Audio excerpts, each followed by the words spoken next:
Good afternoon, friends. The Union Cabinet met this forenoon and has taken some momentous decisions. We have with us right now the Honorable Minister for Communications and IT, Shri Ravi Shankar Prasad ji, Honorable Minister for Civil Aviation, Shri Ashok Gajapathi Raju ji, and the Minister of State for Civil Aviation and the Secretary Civil Aviation will join us shortly. The format of today's press conference is slightly different. First, the Honorable Minister for Communications and IT will give you an overarching brief about the decisions taken in the Cabinet.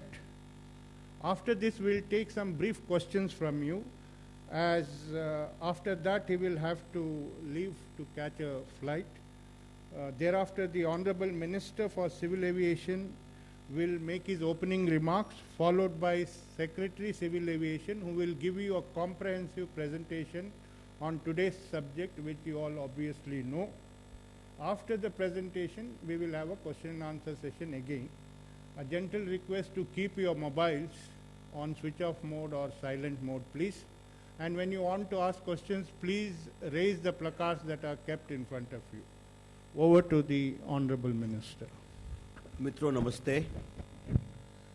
आज की cabinet में कुछ बहुत ही महत्वपूर्ण फैसले किए गए हैं जिसकी जानकारी हम आपको देंगे।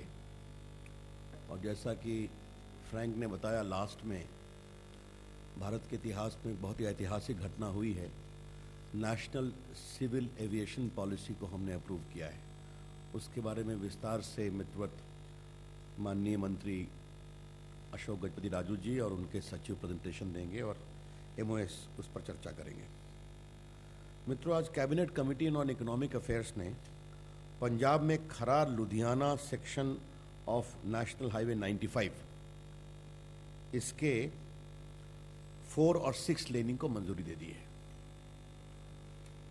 इस पर कुल खर्चा 2069 करोड़ आएगा। The total amount of cost is 2069.70 crores and the total length to be developed is 76 kilometers. ये अपने आप में इसलिए बहुत ज़रूरी है कि जो चंडीगढ़ लुधियाना टोटल हाईवे है, जिसका फर्स्ट ऑलरेडी चंडीगढ़ करर काम चल रहा है, उसके दूसरे लेग में ये काम हो रहा है और इसमें पूरे पंजाब की इकोनॉमी को, ट्रांसपोर्टेशन को बहुत ही मदद मिलेगी और लगभग 3,09,833 मैन डेज लोगों को वर्क मिलेंगे। तो ये हमारा मानना है। मित्रों, एक दूसरा महत्वपूर्ण फैसला जो cabinet committee on economic affairs ने किया है कि they have approved disinvestment of 10% paid up equity of HUDCO out of governments of India's shareholding of 100% through IPO route. आपको मालूम है total paid of equity of HUDCO is 2,090 crores and 10% of that is going to be offloaded, disinvested.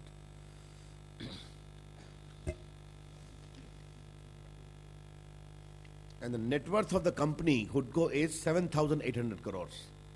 Therefore, it is a very vibrant company. We thought we are disinvesting that. Mitro, now I come to the cabinet decision. Cabinet ने आज एक बहुत ही महत्वपूर्ण फैसला करते हुए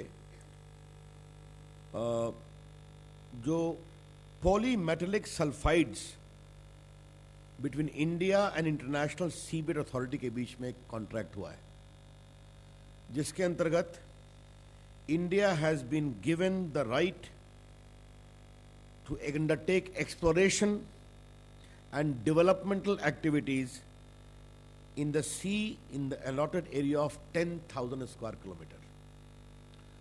ये एक बहुत ही महत्वपूर्ण फैसला इसलिए है कि ये जो पूरे पॉलीमेटलिक सल्फाइड्स हैं, they contain iron, zinc, silver, gold, platinum in various variables and categories.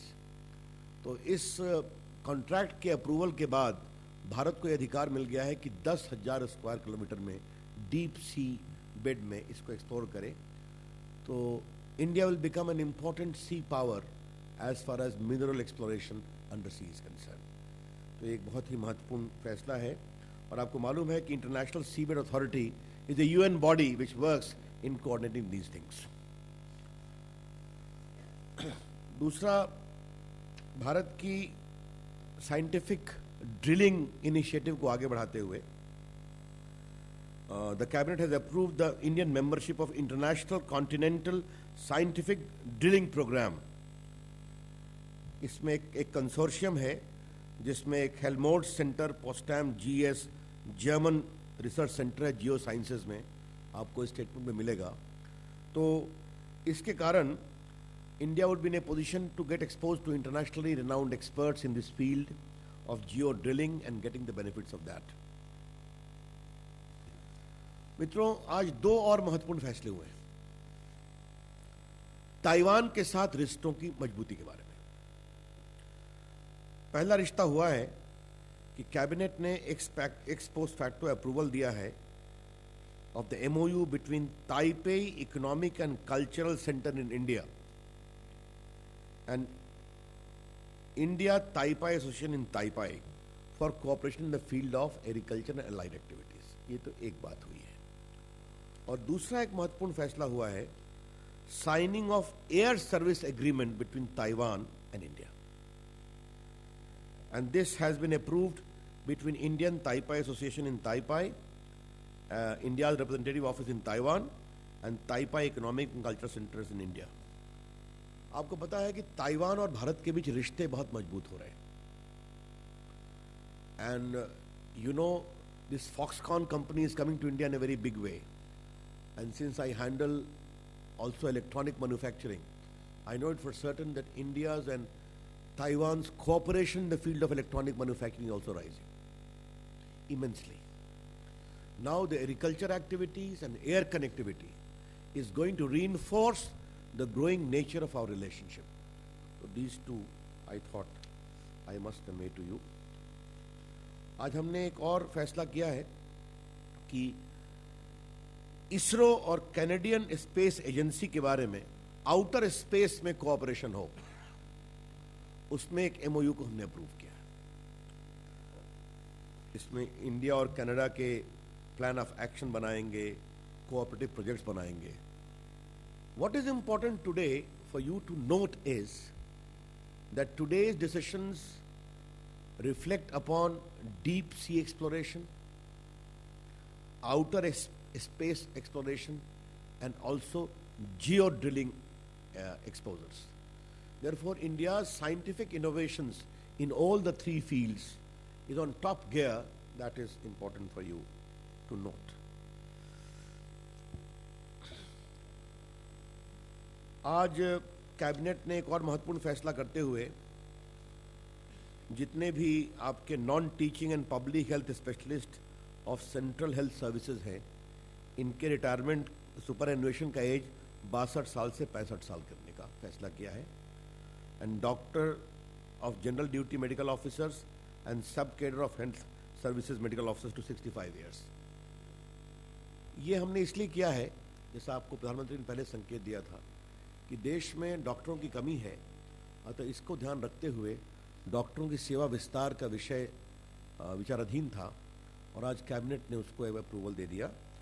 तो this relates to the doctors and this also relate to non teaching and public health specialist under the central health services cadre.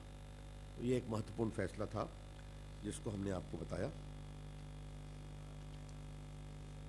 जी हाँ, जोशी जी को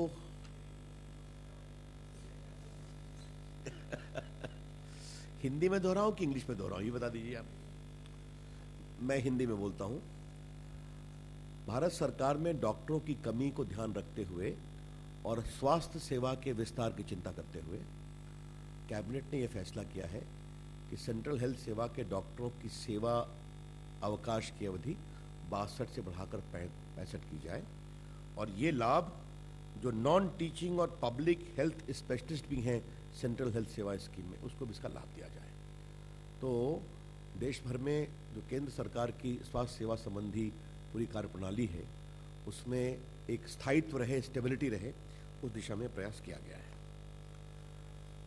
मित्रों, आपको मालूम है कि जब प्रधानमंत्री जी सऊदी अरेबिया गए थे तो सऊदी अरेबिया और इंडिया के बीच में लेबर कोऑपरेशन में एक एमओयू हुआ था। आज कैबिनेट ने उसको भी अपनी मंजूरी दे दी है। मित्रों, आज कैबिनेट ने एक और महत्वपूर्ण फैसला किया है कि faster recovery of bank dues को लेकर बहुत गंभीर चिंता होती थी। जो वेरियस एक्ट्स हैं उसको लेकर एक कोऑर्डिनेशन होना चाहिए। It was long felt by the banking and allied sector that we need to have an expedition in recovery of banking dues. तो उसके लिए Enforcement of Security Interest and Recovery of Debt Laws and Miscellaneous Provisions Bill 2016 लाया गया था। ये bill parliament में introduce हुआ था, referred to joint parliamentary committee. आज इसमें कैबिनेट ने अप्रूव किया है। This bill leads to amendments in the SARFAESI act, in the RDDB act, your stamp act and all debt recovery tribunal act की recovery जल्दी होनी चाहिए, टाइम बाउंड होनी चाहिए, and ease of doing business को भी इससे सहयोग मिलना चाहिए। तो these initiatives were pending for a long time and all the changes in the bill have been approved by the cabinet. अब बाकी आपको जो हैंडआउट मिलेगा उसमें इसका डिटेल्स दिया हुआ है। Thank you, Minister sir. Do you have any questions on the topics? You kindly await a structured briefing on that. Okay? It will be given to you subsequently. Yes, anything further? Friends, before I give the mic to my distinguished Civil Aviation Minister, मैं सिर्फ एक बात बता दूं, this civil aviation policy today history has been made. Since independence, India never had any civil aviation policy. And what is the core characteristics of this policy? Connecting the unconnected, serving the unserved. जो हवाई संपर्क में नहीं है उनको जोड़ना, जो हवाई सेवा से मुक्त हैं उनको सेवा प्रदान करना। ये इसके दो पहलू हैं। बाकी विस्तार से माननीय मंत्री जी और उनके विभाग के सचिव आपको बताएंगे। इस देश में 350 हवाई पट्टियां हैं जो सेकेंड वर्ल्ड वॉर के समय से बनी है और उनका उचित उपयोग नहीं हो पाता। बाकी मेंटेनेंस की समस्या है, लॉजिस्टिक की समस्या है, पार्किंग की समस्या है, फ्लाइट रूट्स की समस्या है। और आज मुझे ये बताते हुए बहुत हर्ष हो रहा है, and I am Indeed very proud of my government, कि 520 mister 25 whatever it is, it's been consigned to the today a great legacy which was giving serious cause for concern 520 और 25, मतलब हिंदुस्तान में ऑपरेट करने के लिए 5 साल काम करना जरूरी और 20 विमान जरूरी। That questionable legacy has been thrown into the dustbin today by the cabinet approval. तो बाकी I leave it to Ashok ji and the secretary, and very quietly after few minutes I will slip on, they will take all the questions. Yes, Thank you, sir. मुझे जाना है केरल, तो मुझे flight पकड़नी है। Kindly allow me that charges. Go ahead. A few months back, we had all met in this very hall, and we had unveiled a draft civil aviation policy, and through you, plus also it was put in the public domain. And since then, a nationwide discussion has happened, and we have benefited out of close to 450 suggestions that came in. Then there were extensive interaction with all sections, be the airlines, be the airports, everybody who you could conceive. And we were blessed by the guidance of an informal consultation with a group of ministers also. So, in this process of churning, a lot of journalist friends used to meet me and express a view that we are taking too much time. So anyway, we have been now arrived, and the cabinet has helped us by coming to certain conclusions. Now, here I won't say too much because a presentation will be done by the Chaubeji, the Secretary of our Civil Aviation. Of course, the Civil Aviation Department, all the secretaries and everybody has worked very hard on this.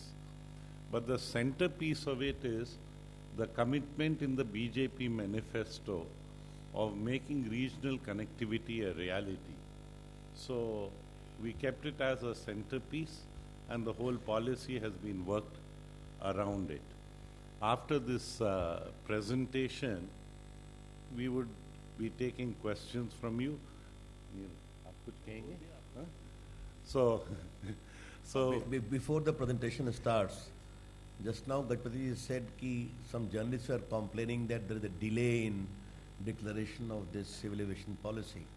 While entering this center, two journalists accosted me and they said, इतने बड़े बड़े फैसले अगर cabinet इतनी जल्दी लेंगे तो हम लोग को हैंडल करना मुश्किल हो जाएगा. There are two perceptions. I thought it must be there. I'll take you later. Okay, thank you very much. Thank you. Thank you. So, right now shall we go to the presentation first, and then after that we will take the questions. On to you, Chaubeji.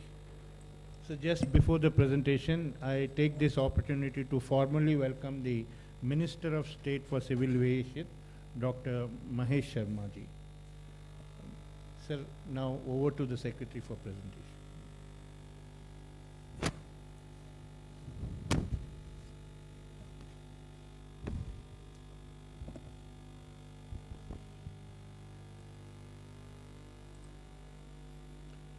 A very good afternoon to all our friends from the media, Honorable Minister for Civil Aviation, Honorable Minister of State for Civil Aviation, my distinguished colleague Mr. Frank Noronha, friends from the media, and my colleagues from the ministry and from the government. It is indeed a momentous moment for this ministry to present the national civil aviation policy to the country through you. We will take you through the salient features of this policy. As already mentioned earlier during the briefing, it is the first time that this integrated civil aviation policy has been now decided and put into operation.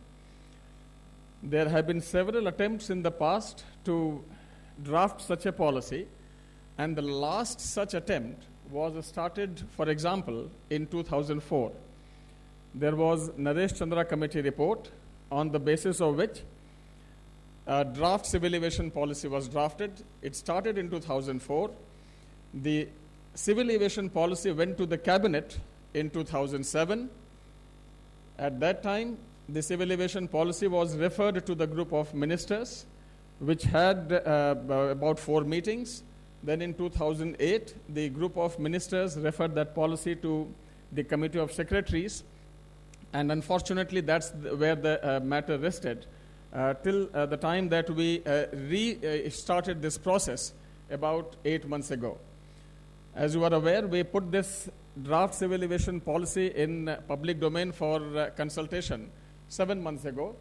And that's when we got very encouraging response from the stakeholders. We got very large number of comments.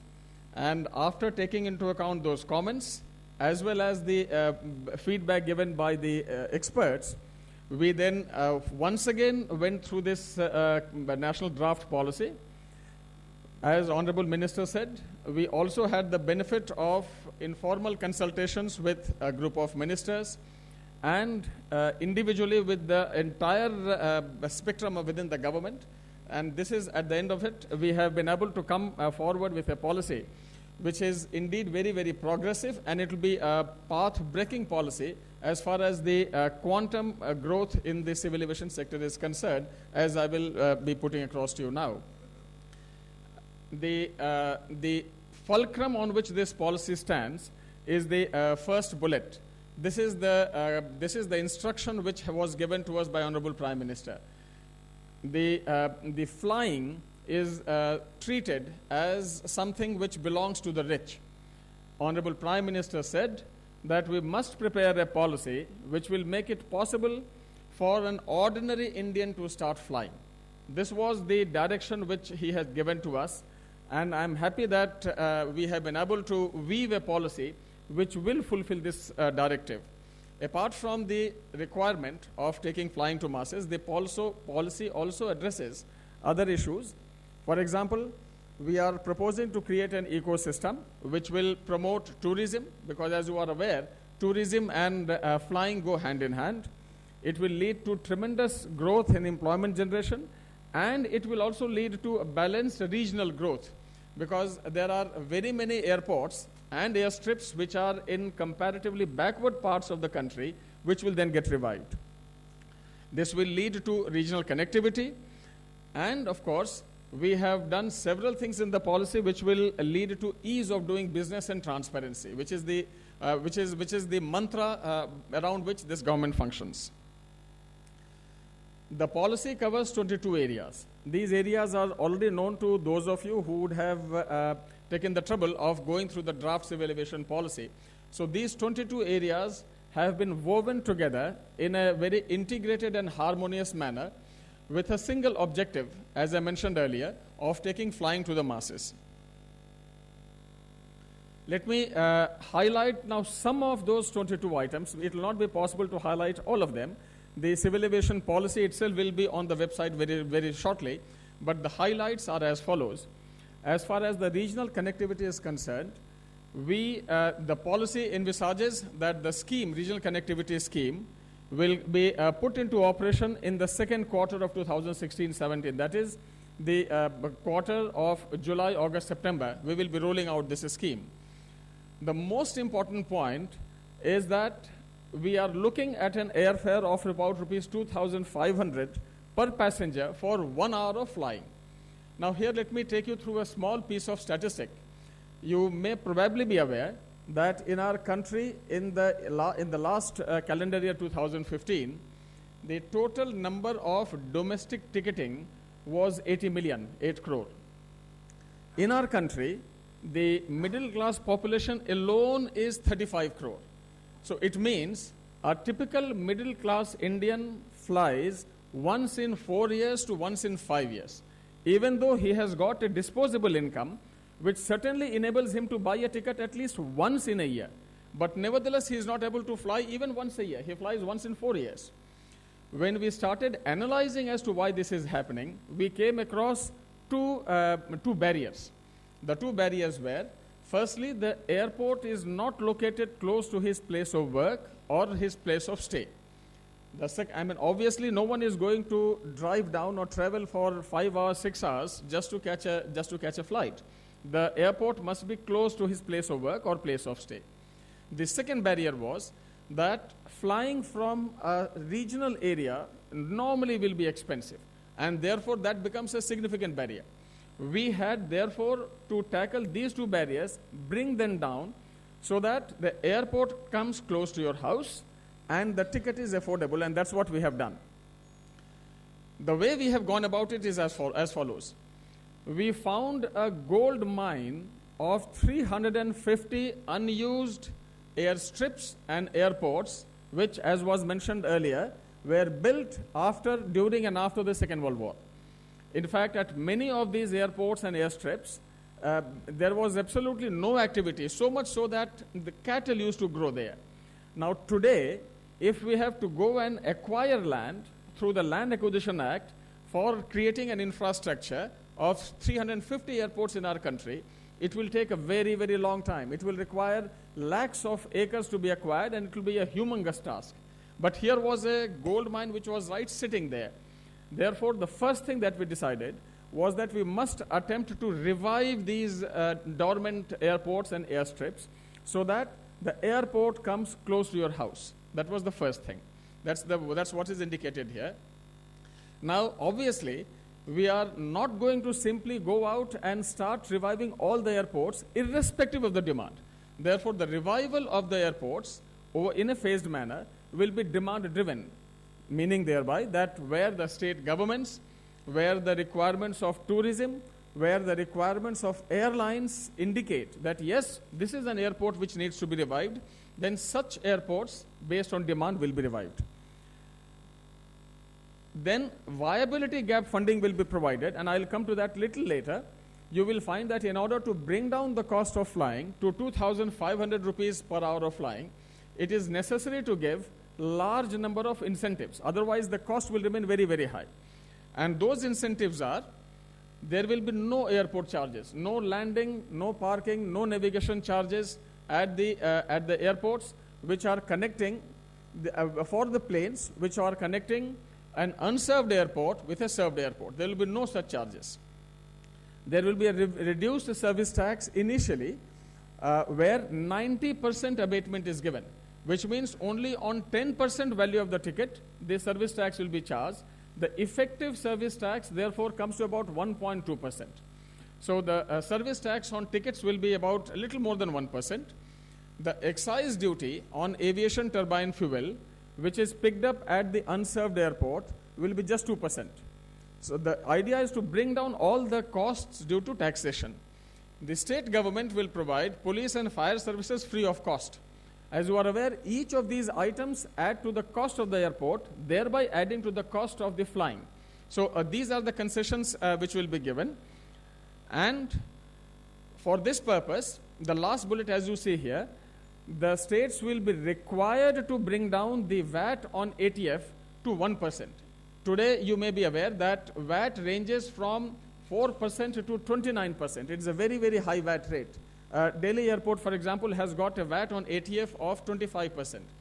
And you can imagine the incidence of the taxation from the fact that fuel cost accounts for nearly half of the cost of the ticket. And on that, if you are going to impose a 25% VAT, that makes the cost of the ticket very significant. So the idea is reduce VAT on ATF, reduce excise duty on ATF, reduce service tax on the tickets, reduce the landing parking charges and airport charges. By even after doing all this, the fact is that the price of the ticket will not come down to 2,500 rupees per hour of flying. Therefore, we would be required to give some kind of a viability gap funding in order to bring it down to rupees 2,500 per hour of flying. And this is what we are committed to do. This amount of 2,500 is an indicative amount around which the entire template is being woven. For this purpose, we will be creating, as you can see in the second main bullet, we will be creating a regional connectivity fund, which will be put through by way of a small levy, a very, very small levy per departure only on the domestic flights, but excluding the flights which cater to northeast and island territories and so on and so forth. And the viability gap funding, which will be provided to the airlines, that viability gap funding will be shared in the ratio of 80-20 between the government of India and the state government. In the case of northeastern states, it will be 90-10. The next significant item to which I would draw your attention is the route dispersal guidelines. These guidelines were framed in 1994 with the objective that any airline which is wanting to fly on the main trunk routes, that airline should also be required by way of internal cross-subsidization to fly on some of the Tier 2, Tier 3 cities as well. And the requirement is that if you are flying on the 12 trunk routes, then you must also start flying 50% of that capacity on the on the other cities other than the trunk routes which connect, for example, the capital cities of the states. Then another 10% of those trunk routes capacities must be deployed on flights going to and from the northeastern region and the island territories, and 1% of that capacity must be deployed within the northeast and the island territories. This is what the route dispersal guideline is all about. However, the selection of these 12 trunk routes was not done in a transparent manner. So what we have done is we have put a transparent methodology here. The category 1 trunk routes will be rationalized based on the 3 criteria, namely, it should cover a distance of more than 700 kilometers. The average passenger load factor should be 70%, and the annual traffic on that route should be 5 lakh passengers. The routes which meet this requirement will be considered as the category 1 route. Today, as against 12 of those routes, when we did this analysis, we found that 8 new routes get added to this 12 routes, and 2 of the existing routes go out. So the net increase is 6, and therefore 12 becomes 18 routes.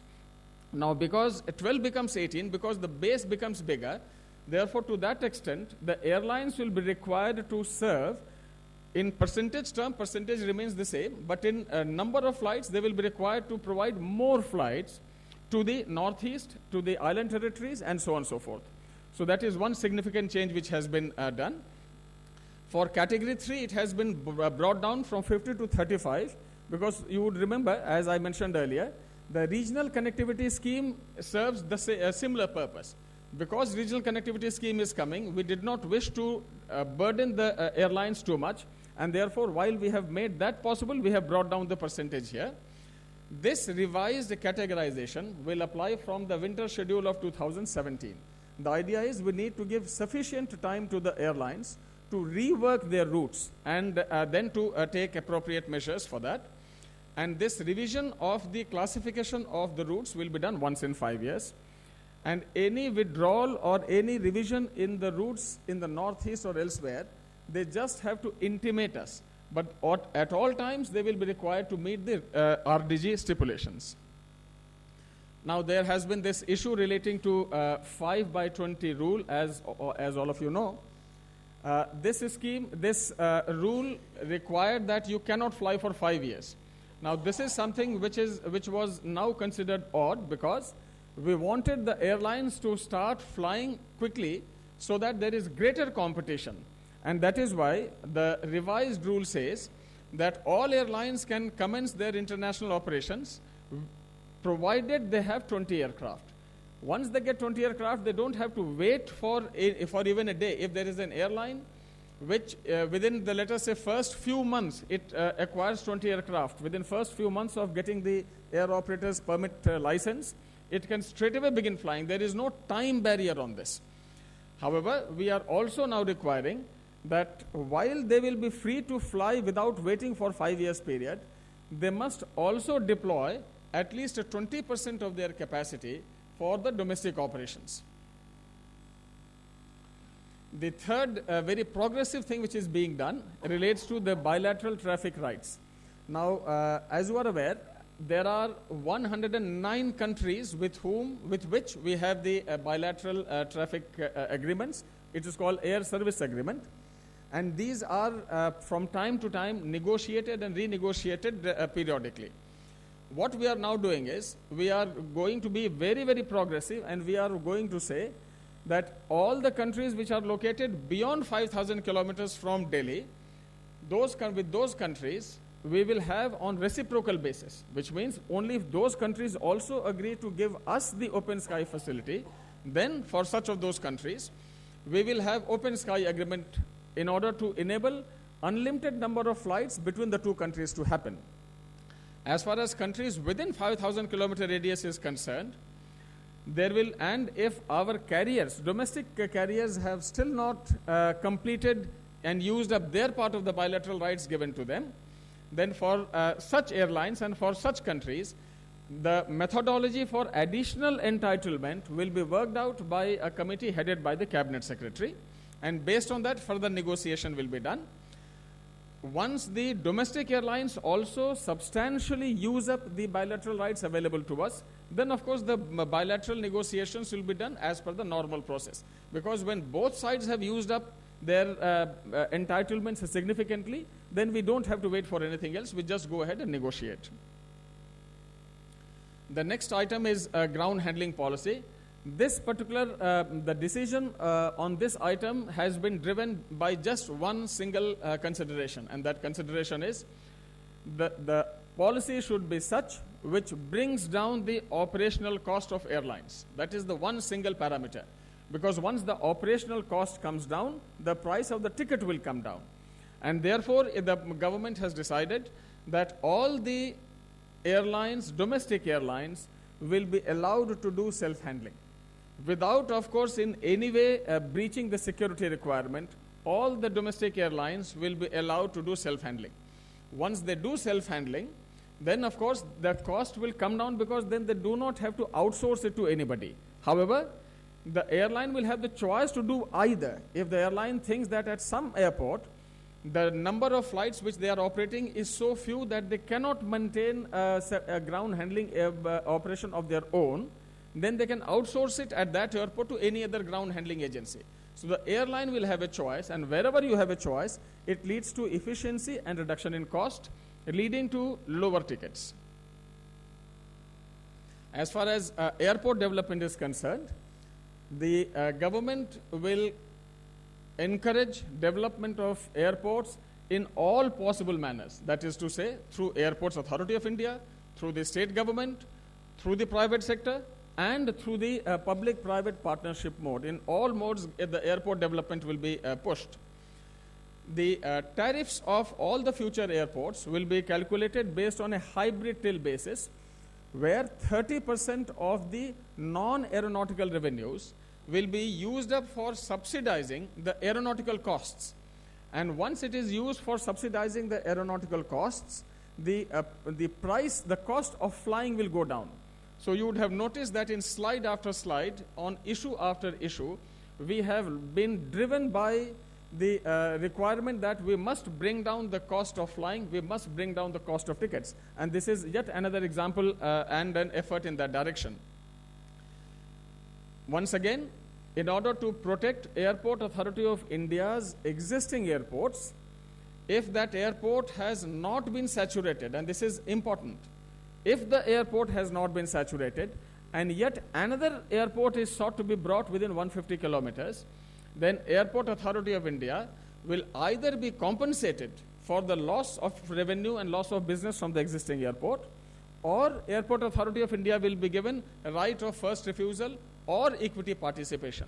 So these are the ways in which Airport Authority of India will be compensated. Instead of a compensation, if Airport Authority of India chooses to have equity participation, form a joint venture, or take a right of first refusal and compete with all other possible bidders, Airport Authority of India can do that. The intention is, as you are aware, airports are natural monopolies, and once you establish an airport, there should be some certainty of the revenue stream for a well-defined period of time. At the same time, if the airport is saturated or reaching a saturation point, and then if another airport is coming up, no compensation will be payable. This is very important. If it is getting saturated, then another airport must come up. It will be encouraged, and no compensation will be payable to Airport Authority of India. As far as aviation, security, immigration, and customs are concerned, the central theme on this issue has been ease of flying for the passengers. We want the passengers to have a hassle-free experience once you enter the airport. And for this purpose, we will have service delivery modules, which will be a requirement of the delivery of service by various government agencies such as aviation security, immigration, customs, quarantine officers, etc., so that the passenger does not have to unnecessarily waste his time inside the airport. We are also proposing here that the Indian carriers which have got their own security services, they can provide the same security services to other domestic airlines, because this is yet another cost-cutting measure. If an airline has got its own security service at a particular airport and it has got some staff to spare without jeopardizing its own security needs, then it can do so. This will lead to a reduction in costs. we are also encouraging use of private security guards for non-core security functions. This is yet another attempt in the direction to reduce cost. When we engage government security agencies, I may share with you then that it comes with a very significant cost. A CISF constable will cost the airport operator and will cost us something like 70,000 rupees per month, all benefits put together.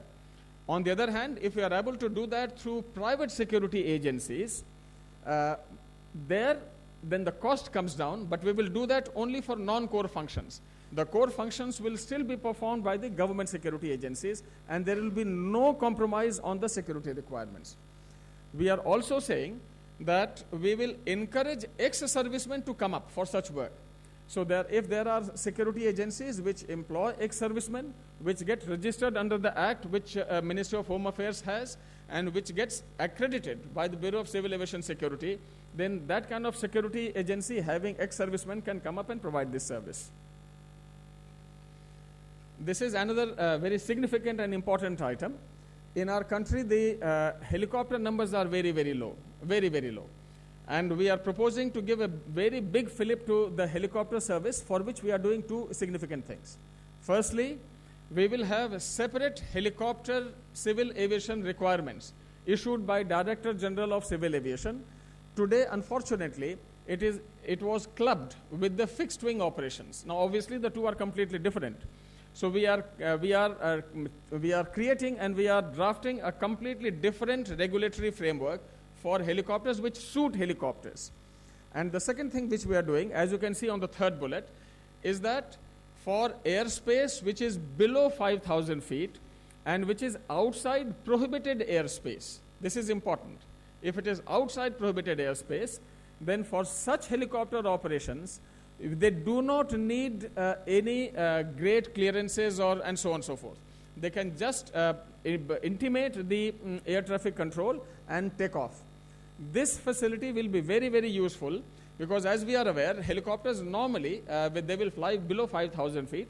And if I am able to, the whole idea behind helicopter operations is immediate takeoff, landing, let us say, at a place where an accident may have taken place, and then picking up the victim and bringing him to the hospital.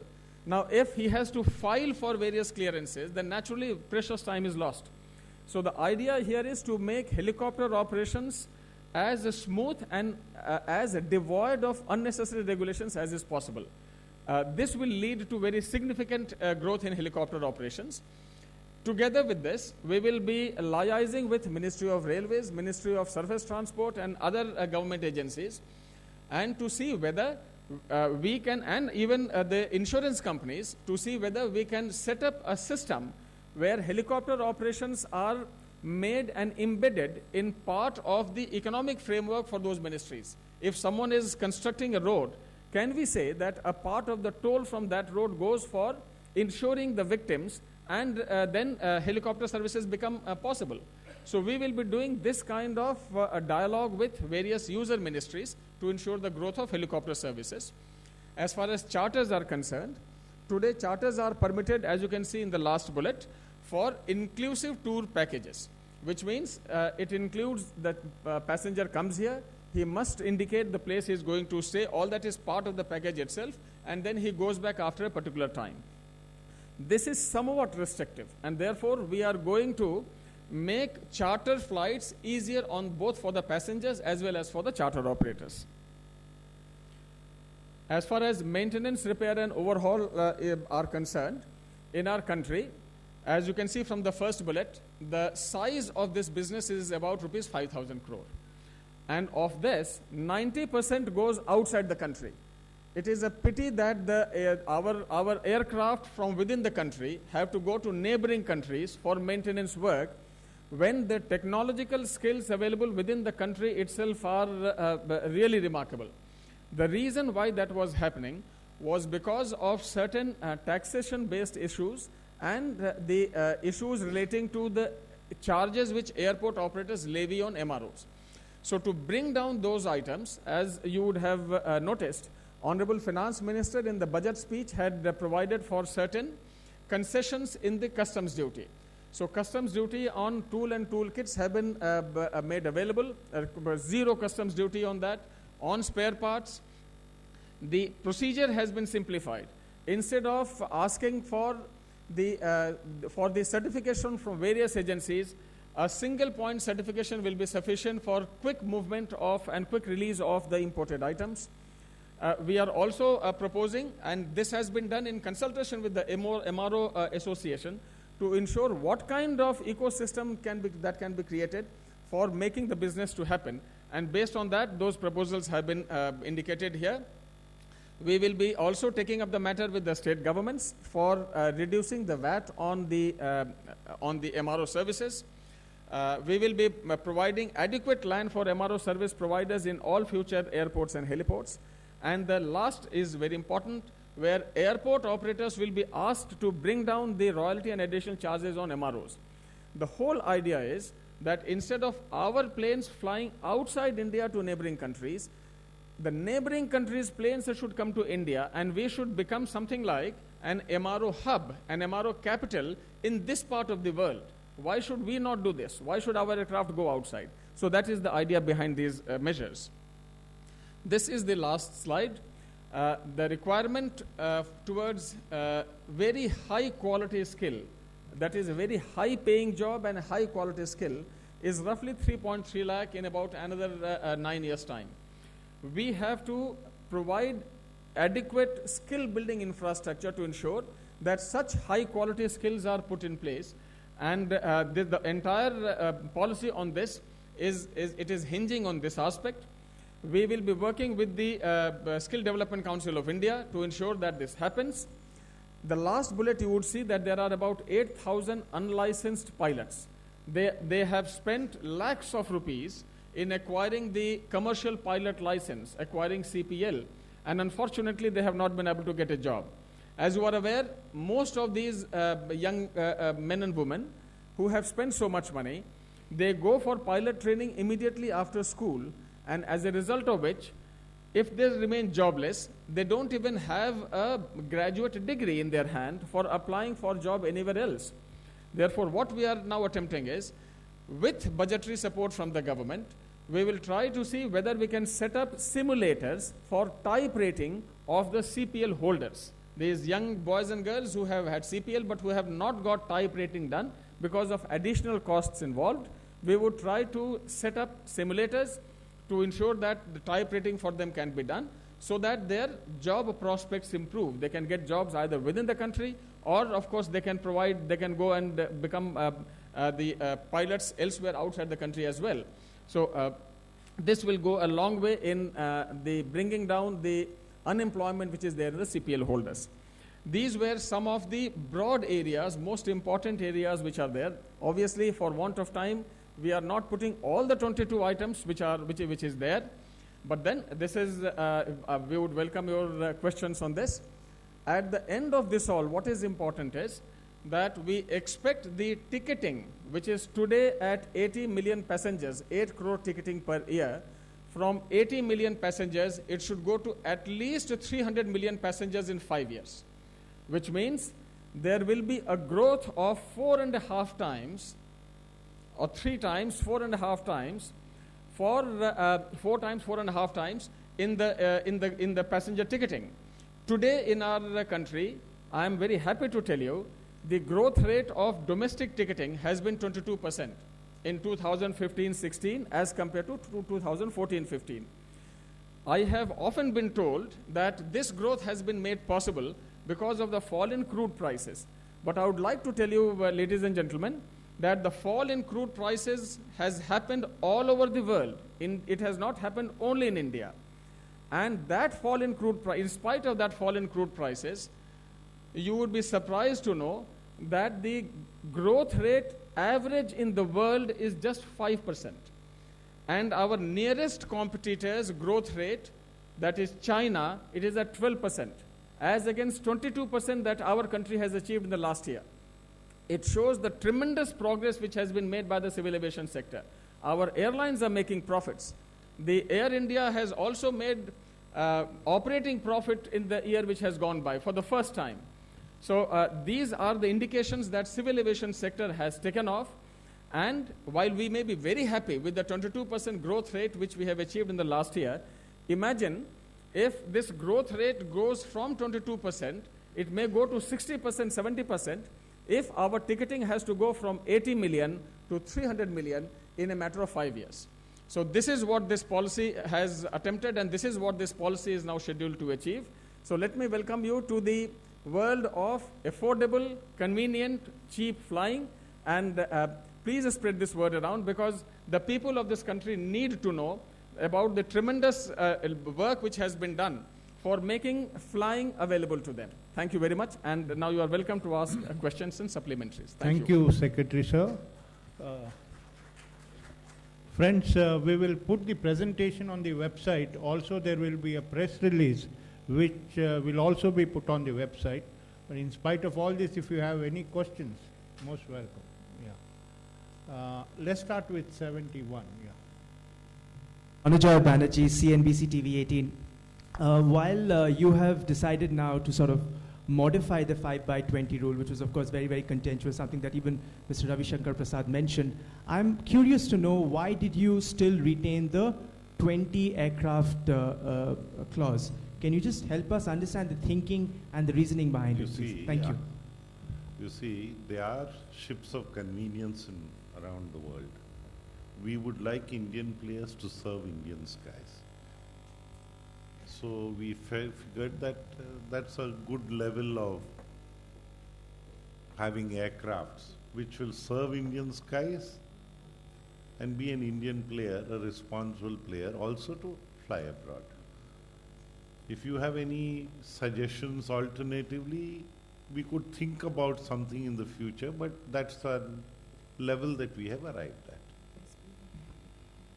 Yeah. Right.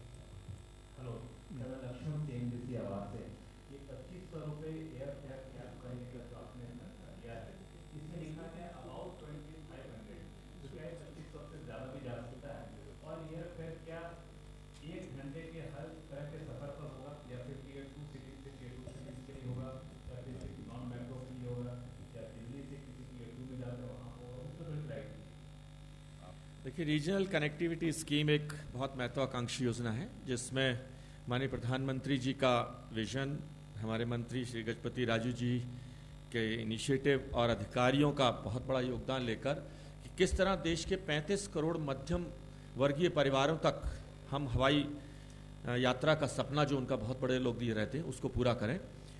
Metro cities और इसके बाद के tyre 2 और tyre 3 cities जहाँ के हवाई अड्डे अभी डेवलप नहीं हैं, उनमें से लगभग 482 हवाई अड्डे हैं, जिसमें से मात्र अभी 84 हवाई पट्टियां हम लोग इस्तेमाल कर रहे हैं, और अन्य हवाई पट्टियों को 50 करोड़ से 100 करोड़ की लागत से जब उनको तैयार किया जाएगा नो फ्रिल्स के कारण, ऐसे हवाई अड्डों के माध्यम से जो ये टिकटिंग की 2500 रुपये की प्राइस लिए 1 घंटे की टिकटिंग की 2500 है, अगर फ्लाइंग टाइम आधा घंटे है तो ये 1250 रुपये होगा।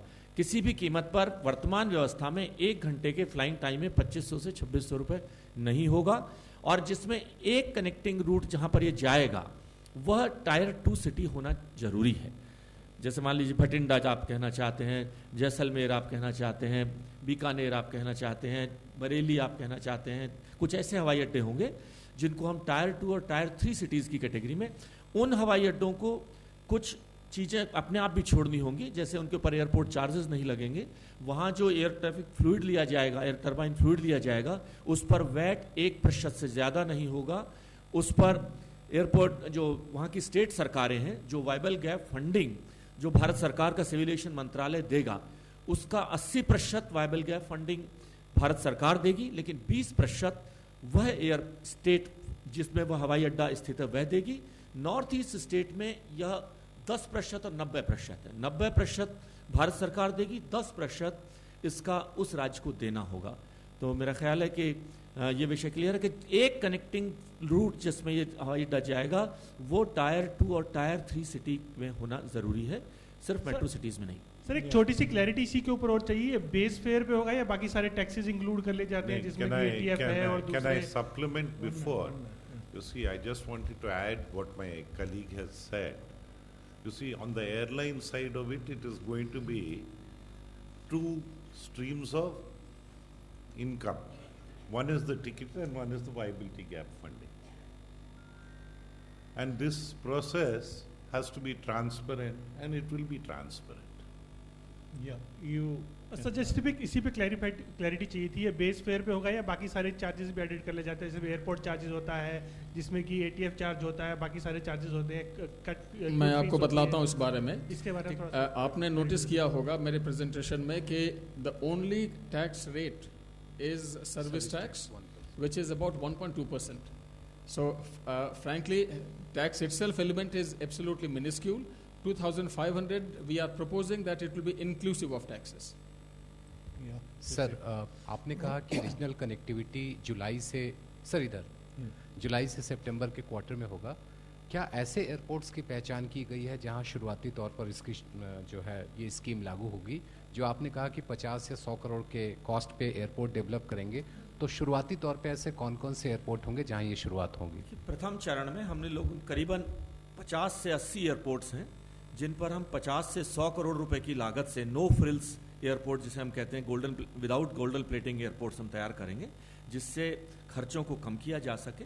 और इसमें गवर्नमेंट ने भी हेयर कट्स लिए हैं, एयरलाइंस को भी कुछ थोड़े बहुत हेयर कट्स लेने के लिए, एयरपोर्ट सर्विसेज प्रोवाइडर्स को भी हेयर कट्स लेने पड़े, तो सभी लोगों ने मिलकर उस राज्य को भी हेयर कट्स लेने पड़े हैं, टैक्सेशन और वैट इन सभी से। जैसे 2500 रुपए की टिकट है तो जो 10% जो टैक्स लगेगा, मात्र 2500 का 10% यानी 250 रुपए पे 10%, जो सचिव महोदय ने कहा, तो नेट आकर 1.2% ही पड़ता है। तो 2500 पे 10% टैक्स नहीं लगकर 2500 के 10% यानी कुल 250 रुपए पर 10% लगेगा। देखिए, वो उन हवाई अड्डों के नाम की लिस्ट करना, this is a demand driven. हम उन राज्यों से अपेक्षा करेंगे कि जो राज्य ये चाहते हैं कि हम इस आरसीएस स्कीम में आना चाहते हैं, हम उसको अपनी तरफ से नहीं थोपना चाहते, वो राज्यों से डिमांड आए कि हमारे यहाँ जरूरत है और हम ये हेयर कट्स जो हम प्रपोज कर रहे हैं ये लेने को तैयार हैं, इस पर निर्भर करें। There are also airports which today technically a flight can land, but they are for some odd reasons inactive. So they also come in the purview of all this. So Mehja from the Hindu newspaper. Sir, here. So, sir, the draft policy had talked about, auctioning the traffic rights, but clearly this slide had no mention of auctioning the traffic rights. So, any reason that the government, is there a rethink on that, first? And second, about the regional connectivity fund, where will you get the money from? I mean, the draft policy had talked about a 2% cess on all domestic flights. So, clarity on that as well. As far as the method of allocation of additional flying entitlements is concerned, earlier, as you very rightly said, the draft policy mentioned about auctioning, but that is not the only transparent way of allocation of rights, and that is why the matter has been left to the committee headed by the cabinet secretary, which will then come up with the most appropriate transparent method of allocation of rights. So instead of indicating a particular way in the policy itself, it will be taken up from time to time and decided by the cabinet secretary's committee. Yeah, 121. This is Nirbhay from Financial Chronicle. Just a clarification, sir, that by when this revised policy on overseas flying will be applicable? Will it be from today itself or in? It will be immediately applicable. That is, you are referring to 5/20? Yes, it will be immediately applicable. Sir, this is Sridhar from the Asian Age. You've just mentioned that you will ask the states will have to slash their VAT on the ATF if they really want to partake of this RCS scheme. So by when do you expect the states to get back to you? And is there actually a cutoff date by which those who are on board will start operating these RCS flights? Which also means that you will have to get your viability gap funding also in place, because you have said that you have not specified. You have said that there will be a small levy on per domestic departure. So can we have some clarity on this? Those who are on board, when will they? You see, the decision is taken. I think it will be a reasonable time, you can say, by the time all this starts. It has to start. There have to be rules formulated which are transparent. State governments have to be invited on board. They have to make their selections also. Tourism department will also have to advise us what they would consider the appropriate tourist places. And then it cannot be top heavy. There has to be, India is a big country, and there has to be a reasonable distribution. So all this, we within our ministry will be deciding on it, and we will let you know. It'll be decided shortly. I don't think we'll take too much time. To supplement what, no, I'll just take it forward from here, Frank. Just to supplement what Honorable Minister has said, the policy indicates the broad contours of the regional connectivity scheme. It is not the scheme itself, it is the broad direction that we will create a template where tickets are made available for 2,500 rupees. But it has to be put into a more detailed scheme. In anticipation of the Cabinet's approval today, we had started drafting that scheme 3 months ago. And I'm happy to say that within about 10 days' time from today, we will be putting that draft scheme itself as to how exactly it will be operated in the public domain. So you will be in a position to know how it is going to be operated.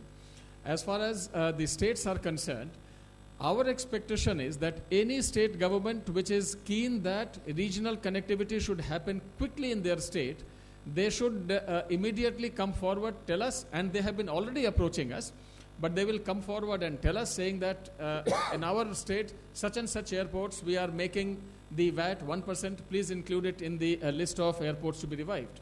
So we expect state governments to come up, and in fact, the challenge which I feel is not when the states will do. The challenge which I feel is, given the budget is always limited, but given that limited budget, we have to ensure that the budget is not used up only in one region of the country. There should be an equitable spread. The northeast, southwest, and also northeast, all those regions must get appropriate share of this pie. So our expectation is we will have far more demand than what probably we can handle initially. And as was pointed out already by honorable ministers, there are nearly a dozen airports where the flights can start happening tomorrow. They don't even need any upgrading. They don't, because they are already fully functional. It is just that flights are not happening.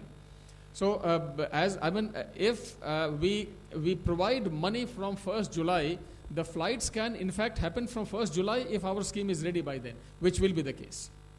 Sir मैं Sandeep सोनवगा India TV से मैं जानना चाह रहा था कि जो तमाम बड़ी एयरलाइंस हैं वो पीक जो सीजन आता है उसमें रेट्स बढ़ा देती हैं जाहिर तौर पे, तमाम सांसद शिकायत करते हैं, क्या उन पे भी कैप की कोई स्कीम रहेगी? देखिए, एयर कैपिंग के बारे में मैं समझता हूँ आज से 3 दिन पहले जो एक बैठक हुई थी, और माननीय प्रधानमंत्री जी का भी सपना है कि ऐसी नेचुरल कैलेमिटीज़ और फोर्स मेजर की स्थिति के अंदर जो एयर फेयर्स बढ़ जाते हैं उस विषय पर संज्ञान लिया जाए। हमारा मंत्रालय उस विषय पर गंभीरता से काम कर रहा है। वैसे मैं बता दूं कि पूरे विश्व के अंदर कहीं भी प्राइस कैपिंग नहीं है। ये एक डिमांड ड्रिवन इंडस्ट्री है, और डिमांड ड्रिवन इंडस्ट्री होने के बावजूद भी एक और डेटा मैं आपके सामने बताना चाहता हूं कि जो भी ये हायर कैपिंग हम लोगों ने, हमारे DGCA ने स्टडी की है, मात्र 1.7% यानी 1.7% of the tickets are being sold in this so-called upper bracket. But we are still working on this, that especially in circumstances of what has happened at flood at Jammu Kashmir, what has happened in Haryana during this agitation. Under such circumstances, we are working seriously, and very shortly we will come out with a proposal that how can we regulate such things during force majeure and at calamities. Yeah, left side, 44. So this Shobik from the Week magazine. So my question to you is that after the Kandahar incident happened, a lot of security guidelines were put in place, especially for aviation, looking at airport and in-flight security. But I'm given the feeling that in this policy, I think that seems, I mean, you may have achieved the target to keep ticket prices lower, but seems to me that security at airport is going to be a casualty, because if airlines are going to manage security functions or they are going to manage ground handling functions, which is not their core competence, would that lead to better situation? Because we know of some practices of airlines security like ultimately is a Diwali sovereign's employment function. and all such. So I was concerned. I thought I should ask you. Safety and security are never to be compromised. Indian skies are safe. Our regulator ensures that. And our security apparatus is second to none in the world. And our BCAS is a continuous, because this is a continuous work. So they are at it, they set the standards, and in all Indian airports, BCAS standards are implemented. They not only do that, they do the security audit also. So I don't think anything is going to be sacrificed. If I may just add to, I am a little surprised by your question, if I may say so. It is odd for anyone to think that an airline, when it is doing self-handling of its own aircraft, will be less security conscious than if it entrusts its aircraft to another outsourced ground handling agency. It is my aircraft. If I am an airline operator, I will make sure that I have the highest standards of security by my own people instead of outsourcing it. So there, in fact, self-handling leads to greater security, not lesser security. Contract employees are disallowed. They will not be allowed to do security, but this ground handling on their side. Sir मैं विनीत हूँ ETV news से।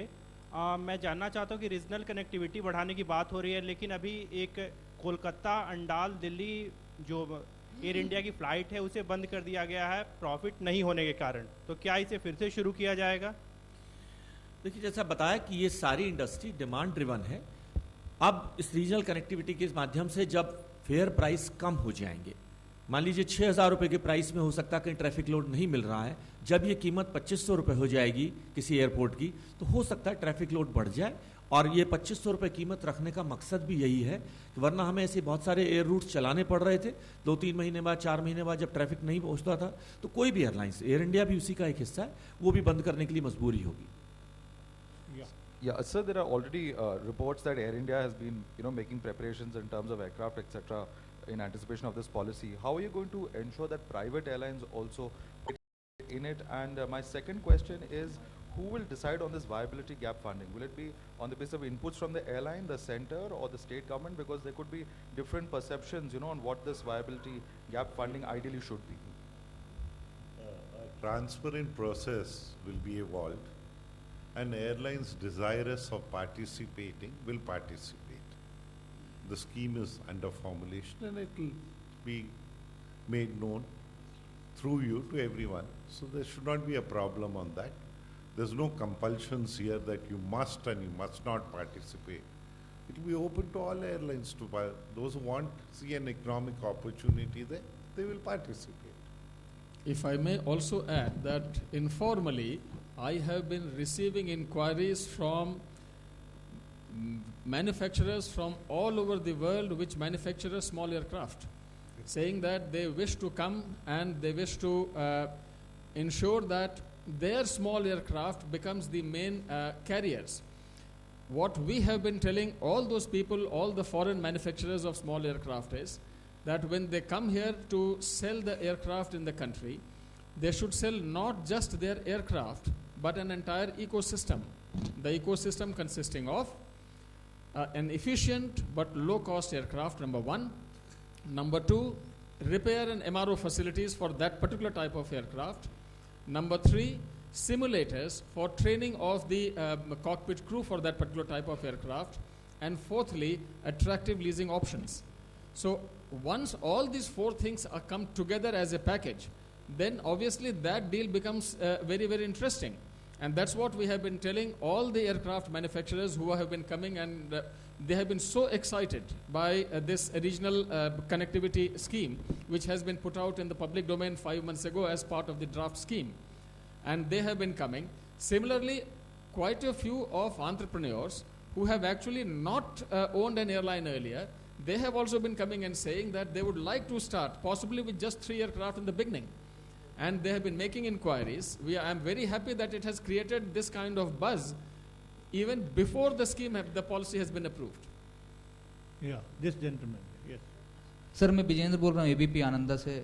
ये जो sir आप बता रहे हैं कि 2500 रुपये वाला जो स्कीम है, इसमें क्या कोई एक कनेक्टिंग एयरपोर्ट, नया एयरपोर्ट होना चाहिए 50 से 80 जो नए डेवलप होंगे, या एक कोई कनेक्टिंग शहर टायर 2 या टायर 3 का होना चाहिए तभी ये लागू होगा 2500 वाला स्कीम? टायर 2 सिटी और टायर 3 सिटी का होना ज़रूरी है। मेट्रो सिटीज़ और इनके अंदर ये सुविधा उपलब्ध नहीं होगी। टायर मतलब वो चाहे बना हुआ ऑलरेडी है, जैसे हमने बताया कि आपके पास 2-3 जैसे भटिंडा एयरपोर्ट की हम बताना चाहते हैं, जैसलमेर एयरपोर्ट है, बीकानेर एयरपोर्ट, ये बनकर तैयार हुए हैं लेकिन इस्तेमाल नहीं हो रहे हैं। अब हो सकता है रीजनल कनेक्टिविटी स्कीम के माध्यम से जब टिकट प्राइस कम हो जाए तो यहाँ पर एयर सर्विसेज शुरू करने के लिए हम लोग तैयार हैं। एग्जिस्टिंग में भी लागू हो सकती है, टायर 2 सिटी का होना जरूरी। Yeah, please ask. An unconnected airport has to get connected. That's the idea. Yes. Sir, I'm Amit Sharma from Census.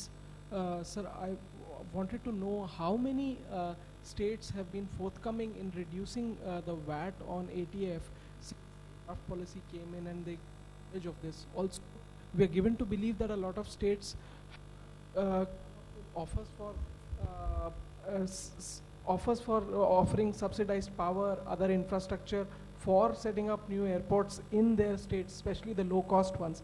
How many states have been forthcoming in this, given the history of your past where you had difficulty in getting them to reduce taxation on ATF? You see, some state governments have brought down the taxes. Some state governments have increased the taxes. Some state governments have brought taxes differential taxes to different airports within that own state. So they are very different models. So if a state government decides that okay, it would like to participate in the scheme, then there are a few haircuts that the state has to take.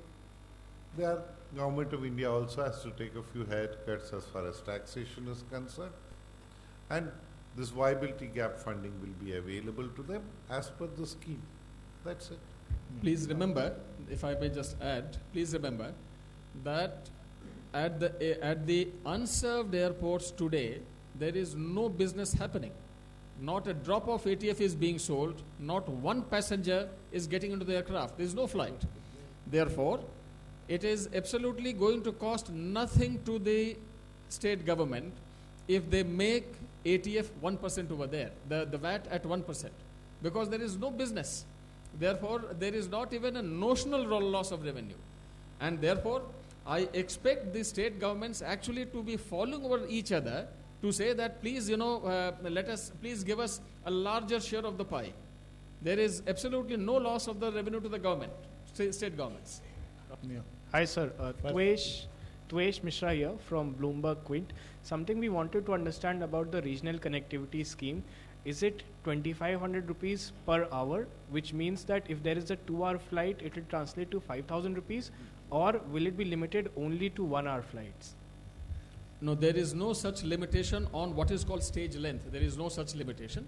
Actually, when we are talking of 1 hour of flying, we are saying that in a colloquial sense, because we want common man to understand, we will convert that into nautical miles, and that's how you will have to wait for the details of the scheme which we'll put out. That's the whole idea. It will exactly indicate how this will be done, and as Honorable Minister of State already said, if the flying is for less than 1 hour, then the ticket will also be less than 2,500 rupees. That's the idea. Yeah. Sir मैं दीपाली हूँ CNBC आवाज़ से। मेरा question ये है कि regional connectivity fund के लिए आपने लेवी लगाने की बात की है, ये लेवी कितनी होगी एंड क्या नेचर या क्या फॉर्म होगा इसका?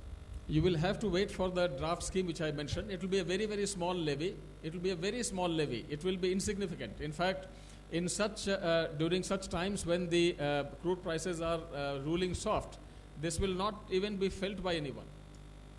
Yeah. Sir, I'm Ujjwal from Newsrise. Just wanted to, you have discussed about developing 300 odd airports. So there is any estimation how much cost it involve and where that fund will come? Central government will provide, or it will happen in PPP model? What is the funding arrangements? You see, airports are going to be funded by different sources. You'll have certain under PPP, you'll have certain with AAI. So this is it, and government wants to go in for about, at least in this coming year, we need to get about 50 no-frills airports going in the country. Finance Minister has also announced it in his budget speech. So there will be a lot of mixtures in all this, and it will go ahead. Generally what happens is, when you look at rural connectivity, because the traffic will be very low, private might not be interested in it. But if you find someone, please refer them to me. I'd be happy to receive them also. You will be happy to hear that in our country today, the number of airports which have scheduled commercial operation, that number is about 75. In another 3 years' time, that number will go up by an additional 50 in just 3 years. Imagine the kind of growth which will happen. We had, in 70 years, we have 70 airports. In 3 years, we'll have 50 more.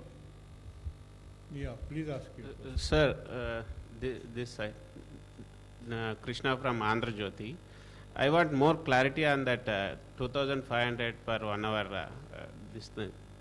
Now we are flying from Vijayawada to Vizag below 2,000 rupees, sir.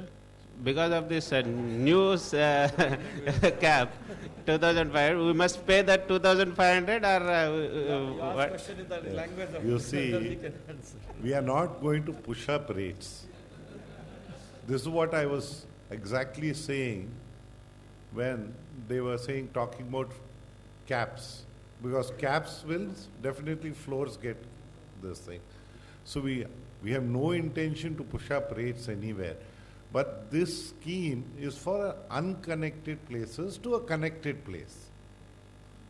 I think Vijayawada, Visakhapatnam is very much connected, and I don't think it will qualify for a scheme like this. Just so to, you don't have to worry about your rates being pushed up. To supplement what Minister said, please remember 2,500 rupees is a ceiling. We expect it will not be more than that.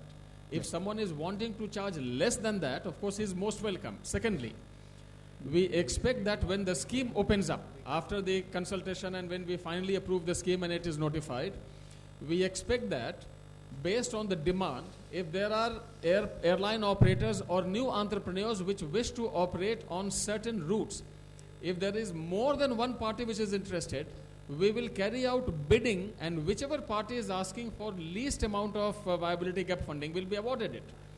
So, in fact, there was one particular entrepreneur who has come and met me, and he said that if you give us just the fiscal concessions and concessions from the Airport Authority of India, he said he will not even need viability gap funding. So that is the kind of business model that there are people who are working on. The last two questions. So Sridhar from the Asian Age again. I have just two very minor clarifications. You've mentioned that to fly abroad, you've got to have you've got to deploy either 20 aircraft domestically or 20% of your fleet, whichever is lesser. So does that mean that the number of aircraft you must have effectively is 21? See, because if you want to deploy aircraft on the overseas flights, the 21st aircraft will be deployed because 20 will already be flying domestically. Is that a correct understanding? The second question is... Let's take it one by one. What you said is correct. Okay. The second question I have is the regional connectivity scheme. If it is from a tier 3 city, a town to a metro city, does it mean that this scheme will not be implemented? Because the moment you have a metro city as one of the destinations, does it render it ineligible for the RCS? No. You will, as I mentioned, you will wait for the detailed scheme. Okay. On any aircraft which is deployed, typically it would, for the aircraft to be making money, it should typically cover, let us say, something like 6 cities, 7 cities, 8 cities, depending on the distance involved. Okay. Now, not all of them will be unserved to served. Some of those, that network or that web may be unserved to served, served to served, served to unserved. So there would be legs which will be between two served airports. Okay. They will not get funded by subsidy for that particular leg. They will be eligible for subsidy for such of those legs of the network which connect one unserved with a served airport. So that means if it is Bangalore or Hyderabad, to, let us say, if it is a flight from Bangalore to a very small town in Karnataka, in the same state, or from Hyderabad to a very small town in Andhra, will it be covered by RCS? Yes, it will be. Yeah. ये 20% का जो formula है बहुत सब लोगों को मैं example देके समझाना हूँ. अगर किसी के पास 100 एयरक्राफ्ट्स हैं, 100 एयरक्राफ्ट्स का 20% उसे डोमेस्टिकली फ्लाई करना पड़ेगा. दूसरा, एक एयरलाइंस मान लीजिए एक जहाज में 100 सीट है, दूसरे जहाज में 60 सीट है. एक दिन की हम मान के चलते हैं कि एक जहाज 6 फ्लाइट्स, हमने स्टैंडर्ड 6 लिया, कोई 7 भी करता है, कोई 5 भी करता है, हमने 6 स्टैंडर्ड लिया है. तो अगर 100 सीट वाला जहाज है तो दिन भर के अंदर वो 600 सीट फ्लाई करेगा. तो इस तरह से 100 सीट वाले जहाज का 600 सीट से अगर हम गुना करेंगे, और अगर 365 दिन का हम गुना करते हैं, साल भर की हम कैलकुलेट करते हैं, तो जैसे 24,000 सीट्स अगर हो गई, वो 24,000 सीट्स जहाज की सीट्स इंटू 6 गुना 6, और फिर कितने दिन वो जहाज उड़ाता है, इसको मल्टीप्लाई कर हम सीट्स काउंट करेंगे, उसका 20% उसे हिंदुस्तान में उड़ाना होगा. ये विदेशों में डोमेस्टिक और इंटरनेशनल फ्लाइट पे किसी सभी एयरलाइंस का फेयर सेम रहता है. ऐसा नहीं है जो किसी का ज़्यादा रहे, किसी का कम रहे. लेकिन भारत में ये एयरलाइंस टू एयरलाइंस ये फेयर चेंज करता रहता है. जैसे एयर एशिया का 1200 रुपये है, तो गो इंडिगो उसी का लेता है 12,000. तो इसके लिए सरकार कुछ कर रही है. तो आप अगर पैसा खर्च नहीं करना है तो जो कम देता है उसमें जाइए. ये हमने कहीं नहीं देखा कि सारी एयरलाइंस का टिकट एक जैसा होता है. दुनिया में हर जगह अलग अलग होता है. Please hold on. Last question here. From Reuters, sir. I just a clarification on the 520 rule. So one is, given that we have a more liberal FDI policy as well, do you expect more international airlines to partner with Indian companies to start airlines in India? And how do you think that might have an impact on domestic airlines who've just started making profits? You see, we need more airlines, we need more aircrafts serving our Indian skies. That's our concern. So if any airline is willing to do it, they're welcome. Thank you, Honorable Minister, sir, and the Secretary. Friends, thanks for being here. As for the press releases, it is available on the first floor to your left. And the ministry also has arranged tea and snacks on the 4th floor. Please join us for tea. Please join us for a tea on the upper floor. Please kindly join us for tea. Whatever he said. So that means it must be done, otherwise there will be no tea. I don't know, I don't want to